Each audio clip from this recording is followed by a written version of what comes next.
Сәлем достар, біз Bionik компаниясының аэрогрилін сатып алдық, енді соны біз қолданып көреміз, тауығымызды пісіріп.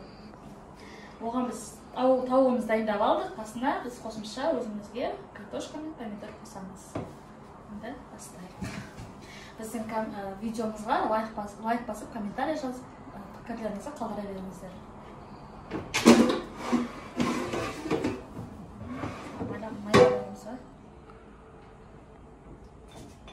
Бірінші майлап алайық ісімізді жақсы болу үшін.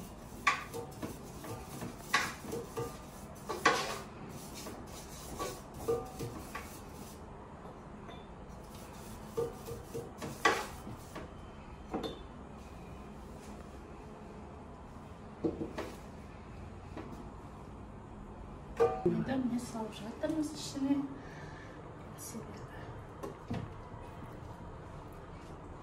Қызыстап сала берейін, картош.